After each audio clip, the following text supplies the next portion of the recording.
नमस्कार, बहुत बहुत स्वागत है आपका। आप देखना शुरू कर चुके हैं राष्ट्रपथ। आपके साथ मैं हूं अर्चना से। संसद का मॉनसून सत्र खत्म हो गया, लेकिन मणिपुर पर राजनीति खत्म होने का नाम नहीं ले रही। लोकसभा में सरकार को मणिपुर पर घेरने में विपक्ष पूरी तरह से असफल रहा, नाकाम रहा। कांग्रेस के गौरव गोगोई, जिन्होंने प्रस्ताव दिया था, विश्वास प्रस्ताव दिया था, जिन्होंने चर्चा की शुरुआत की, उन्हें छोड़कर विपक्ष के किसी भी नेता ने अपना वक्तव्य मणिपुर पर बहुत जोरदारी से नहीं रखा। आधी अधूरी तैयारी के साथ उतरा विपक्ष सरकार को कटघरे में खड़ा नहीं कर पाया, जिसका उसके पास बेहतरीन मौका था, लेकिन विपक्ष ने ये मौका गवा दिया और आखिर में अविश्वास प्रस्ताव विपक्ष के लिए ही एक गले की हड्डी बन गया। वो सोच रही होगी कांग्रेस पार्टी की किस मुहूर्त में अविश्वास प्रस्ताव लाने के बारे में सोचा था। राहुल गांधी तो क्या बोले लोकसभा में, ये आप सबने सुना। अब समझ पाए कितना कि नहीं ये आप लोग जाने, और कितना समझ पाए ये कमेंट करके जरूर मुझे बताइएगा, ताकि ये पता लगे कि राहुल गांधी जो कम्युनिकेट करते हैं वो क्या वाकई लोगों तक पहुंच पाता है। तो राहुल गांधी या कांग्रेस पार्टी ही ये समझ पाई होगी कि राहुल गांधी क्या बोले, क्यों बोले। यहां तक कि विपक्ष के नेता भी राहुल गांधी की बातों को नहीं समझ पाए और सर पीट रहे होंगे कि राहुल गांधी को जो बेहतरीन मौका मिला था मणिपुर पर सरकार को घेरने का, या कुल मिलाकर सरकार की जो अभी तक की नीतियां हैं, जिनको लेकर वो विदेश में जाके बात करते हैं, जिनको लेकर वो बाहर बात करते हैं सदन के, उन मुद्दों पर वो कम से कम घेर पाए नरेंद्र मोदी सरकार को, लेकिन वो ऐसा नहीं कर पाए। उन्होंने ये बेहतरीन मौका गवा दिया। अविश्वास प्रस्ताव पर प्रधानमंत्री के जवाब के अगले दिन राहुल गांधी ने प्रेस कॉन्फ्रेंस की। लगा पता नहीं क्या नई बात बोलने वाले हैं। ये कोर्स करेक्शन की हालांकि कोशिश थी, लेकिन एक बार फिर राहुल गांधी सब गुड़गोबर कर गए। दरअसल उनके पास ना कोई सवाल होता है और ना ही किसी सवाल का जवाब। बस मकसद एक ही था उनका, पीएम की नीयत को लेकर लोगों के मन में शंका पैदा की जाए, जिसमें वो पूरी तरह से नाकाम ही होते हैं और इस बार भी नाकाम हुए। क्योंकि जब उनसे सवाल किया गया तो उन्होंने किसी सवाल का जवाब नहीं दिया। अगर उनसे उनकी सरकार के समय के बारे में पूछो तो कुछ नहीं कहते हैं। जो अमित शाह ने कहा उसके बाद क्या उनके पास कोई सवाल था? क्योंकि अमित शाह ने बहुत डिटेल में बताया था कि मणिपुर में क्या क्या हुआ, सरकार ने क्या क्या किया। उससे जुड़ा उनके पास कोई सवाल नहीं था। बस उन्हें अनर्गल आरोप आंख बंद करके लगाने होते हैं, वो लगा रहे थे, वही काम वो कर रहे थे इस प्रेस कॉन्फ्रेंस में भी। दरअसल कांग्रेस पार्टी मणिपुर को 2024 तक जिंदा रखना चाहती है। मणिपुर के मुद्दों को राहुल गांधी की एक और लॉन्चिंग के लिए लॉन्च पैड के तौर पर कांग्रेस पार्टी इस्तेमाल करने की कोशिश में है। राहुल गांधी की दूसरी भारत जोड़ो यात्रा होने वाली है, मैं आपको बता ही चुकी हूं। सितंबर में शुरू होगी, या ज्यादा उम्मीद यह है कि 2 अक्टूबर से ये यात्रा गुजरात से शुरू होगी। तो तब तक पूरा ये टेम्पो बना के रखा जाए, ये कोशिश है कांग्रेस पार्टी की। यानी जब 2 अक्टूबर को राहुल गांधी की भारत जोड़ो यात्रा शुरू हो, तब तक एक मोमेंटम बना रहे और वो जो यात्रा हो वो एक पेस में शुरू हो, और शुरू के दिन से, पहले दिन से ही एक संदेश देने की कोशिश की जाए, एक नैरेटिव गढ़ने की कोशिश की जाए, जिसे कहना चाहिए तो वो बेहतर होगा। दरअसल ये लड़ाई भाजपा से नहीं है ज्यादा। भाजपा से तो कांग्रेस पार्टी भी मान चुकी है कि वो नहीं लड़ सकती है, इसीलिए 26 दलों को साथ लेकर आई है। इसीलिए ऐसे ऐसे दलों को साथ ले आई है जिनके पास लोकसभा में सीटें नहीं है। यूपीए में जो एडिशनल क्या है, एड ऑन क्या हुआ है INDI अलायंस में, ये कांग्रेस पार्टी बता नहीं पा रही है। दरअसल ये आपस में INDI अलायंस में ही लड़ाई है, वहीं पर अपनी सर्वश्रेष्ठता या खुद को साबित करने की ये पूरी लड़ाई है। कांग्रेस चाहती है कि INDI अलायंस राहुल गांधी को सर्वमान्य नेता के तौर पर, विपक्ष के प्रधानमंत्री यानी गठबंधन के पीएम के उम्मीदवार के तौर पर स्वीकार कर ले, और इसके लिए जरूरी है कि राहुल गांधी का कद बढ़े। राहुल गांधी का कद बढ़ाने की कोशिश पूरी तरह से कांग्रेस पार्टी कर रही है और इसमें लगी हुई है। इसके लिए उसके पास सिर्फ एक फॉर्मूला है, जो मोदी से जितनी टक्कर लेता दिखेगा, ये विपक्ष के हर एक नेता का फॉर्मूला है, ये आप समझ लीजिए। लेकिन कांग्रेस पार्टी इस फॉर्मूले को बहुत ज्यादा, कांग्रेस पार्टी और केजरीवाल 2 लोग सबसे ज्यादा इसको इस्तेमाल करते हैं, ममता बनर्जी भी कुछ हद तक। तो जो मोदी से जितनी ज्यादा टक्कर लेता दिखेगा, उसका कद उतना ही बड़ा नजर आएगा, क्योंकि लड़ाई तो नरेंद्र मोदी से ही है। हालांकि चाहे एक सांसद वाली आम आदमी पार्टी हो, अरविंद केजरीवाल हो, लेकिन सब लड़ाई अपनी सीधे मोदी से ही बताते हैं। अरविंद केजरीवाल के अरमान भी कम नहीं है। भले ही उनका लोकसभा में एकमात्र सांसद है, लेकिन इस रेस में वो खुद को सबसे आगे मानते हैं। वो खुद को कहीं से पीछे नहीं मानते। पर कितनी भी कोशिश कर लें केजरीवाल, आंकड़े तो बोलते ही हैं और लोकसभा में उनका आंकड़ा साफ कह रहा है कि विपक्षी गठबंधन में किसी तरह से वो विपक्ष के पीएम पद के उम्मीदवार के तौर पर स्वीकृत हो, इसका कोई सवाल ही नहीं उठता है। दूसरी नेता है ममता बनर्जी, जो नरेंद्र मोदी से सीधा लोहा लेती दिखती हैं। उनके पास लोकसभा की 22 सीटें हैं।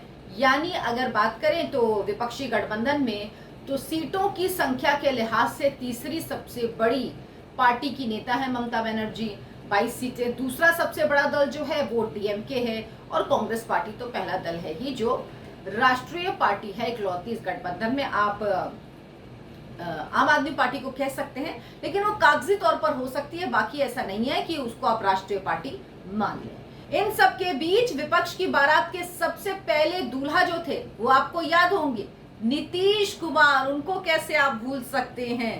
बेंगलुरु में हालांकि जो विपक्षी एकता की बैठक हुई, वहां पर नीतीश कुमार को सच्चाई साफ साफ नजर आ गई। उन्हें पूरी तरह से उस बैठक में किनारे कर दिया गया था। कोई तवज्जो नहीं दिया गया उन नीतीश कुमार को जिन्होंने इस विपक्षी एकता को शुरू करने में, पार्टियों को साथ लाने में सबसे ज्यादा और शुरू में ही मेहनत की थी। ये सब देखकर नीतीश कुमार के दिल में इतनी गहरी चोट लगी कि विपक्षी एकता की पहली बैठक के मेजबान रहे नीतीश कुमार, विपक्षी एकता की दूसरी बैठक जो बेंगलुरु में हुई, उस बैठक में प्रेस कॉन्फ्रेंस से पहले ही निकल गए। प्रेस कॉन्फ्रेंस में भाग ही नहीं लिया। जिन्होंने हल्दी चावल लेकर सारे बारातियों को इकट्ठा किया था, वो दूल्हा दूसरी बैठक में प्रेस कॉन्फ्रेंस में शामिल ही नहीं हुआ और वहां से बहाना बना के निकल गए। जो भी बात कही कि कुछ काम था, वो समझ लीजिए कि ऐसा नहीं होता। सारे समझ में आता है कि क्या चीज क्यों कही जा रही है। राहुल गांधी की सांसदी वापस हो चुकी है, खास बात यह। और सांसद के तौर पर राहुल गांधी की वापसी के बाद महाराष्ट्र में होने वाली जो विपक्षी बैठक है, ये पहली बैठक होगी जिसमें राहुल गांधी वायनाड के सांसद के तौर पर शामिल होंगे। इससे पहले वो सिर्फ गांधी खानदान के चश्मो चिराग, यही उनकी हैसियत थी। इसी तौर पर वो इस बैठक में 2 बार शामिल हुए। इसीलिए कांग्रेस चाहती है कि राहुल गांधी की ग्रैंड एंट्री हो, पूरे स्टाइल में एंट्री होनी चाहिए राहुल गांधी की, क्योंकि वो सांसद वापस से बन गए। बहुत बड़ी बात है ये।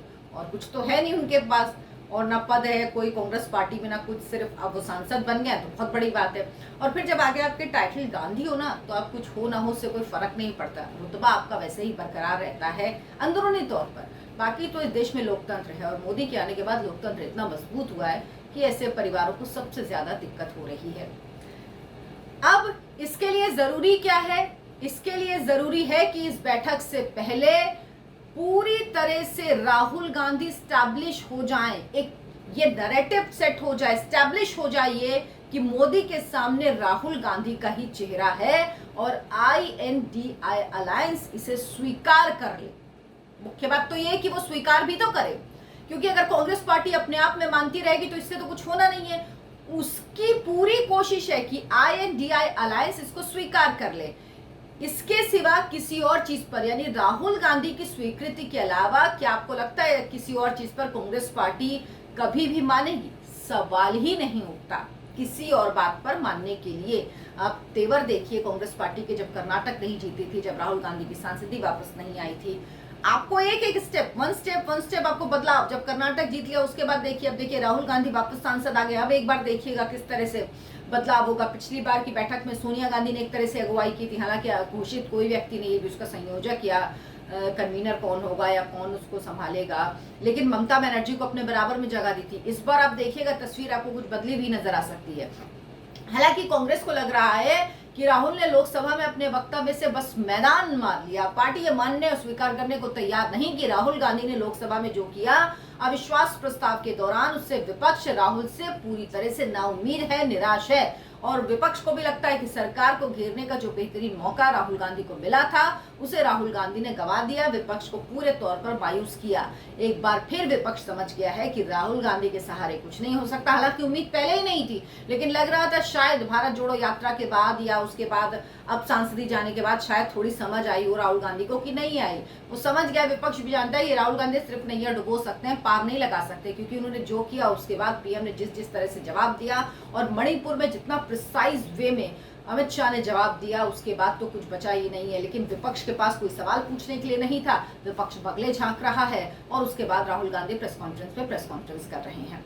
अच्छा, कांग्रेस को लग रहा है कि ये बहुत बड़ा मौका है, इसीलिए जो कांग्रेस आपने कई बार देखा होगा कि राहुल गांधी और नरेंद्र मोदी ये सीधी टक्कर दिखे इसको अवॉइड करती है, वो इस बार इस सीधी टक्कर के नैरेटिव को गढ़ने में खुद लगी हुई है। वो चाहती है कि ये दिखे और पूरा जोर शोर से इसकी पूरी तैयारी में जुटी हुई है।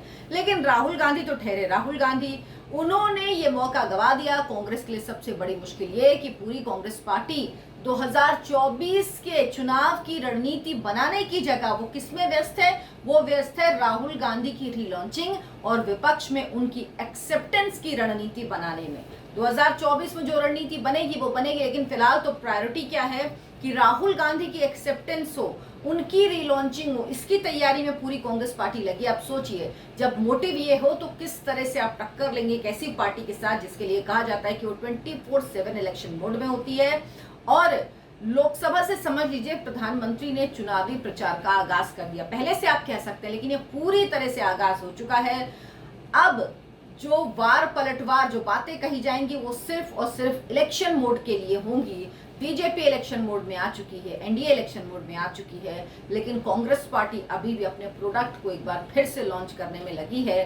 लेकिन ये देखना होगा कि जो बैठक महाराष्ट्र में होने वाली है उस बैठक में कितनी स्वीकृति मिलती है राहुल गांधी के इस नाम पे। आप सोचिए, पहली बैठक जून में हुई, दूसरी बैठक जुलाई में हुई, अब कब हो रही? सितंबर, 31 अगस्त और 1 सितंबर को बैठक होगी। मतलब जिनकी बैठक ही नहीं हो पा रही, महीना डेढ़ महीना बैठक नहीं हो पाती है, वो क्या तय करेंगे? उसके बाद राहुल गांधी की भारत जोड़ो यात्रा शुरू हो जाएगी, उसके बाद उसमें व्यस्त हो जाएंगे। लेकिन देखिए महाराष्ट्र में जो बैठक होगी उसमें क्या सीटों का बंटवारा तय हो जाता है, उसमें कन्वीनर तय हो जाते हैं, उसमें क्या कमेटी बना दी जाती है जो ये तय करे। हालांकि इन दो बैठकों में उम्मीद थी कि कम से कम कमेटी तो बनाई जाएगी जो तय तो करेगी कि क्या फॉर्मूला होगा, किस तरह का फॉर्मूला बनेगा। लेकिन कुछ नहीं, बातें सिर्फ हवा हवाई हैं। दूसरी तरफ आपको कई पार्टियों की आपस में टकराव की भी, जिस तरह से गुजरात में जो ईसुदान गढ़वी हैं आम आदमी पार्टी के नेता, उन्होंने कहा कि हम कांग्रेस के साथ मिलकर चुनाव लड़ेंगे 2024 में। कांग्रेस ने कहा ऐसा कुछ तय नहीं है, हमने ऐसा कुछ तय नहीं किया। तो बहुत सारी चीजें, बहुत सारी बातें चल रही हैं। देखते जाइए, जैसे जैसे चुनाव की तारीखें नजदीक आएंगी, जैसे जैसे वक्त नजदीक आएगा, वैसे वैसे सब कुछ तेज होगा। लेकिन एक चीज नहीं बदलेगी, वो ये कि राहुल गांधी तो राहुल गांधी थे, राहुल गांधी हैं और राहुल गांधी ही रहेंगे। मेरे इस वीडियो को लाइक करें, शेयर करें और चैनल को सब्सक्राइब जरूर कर लें। नमस्कार।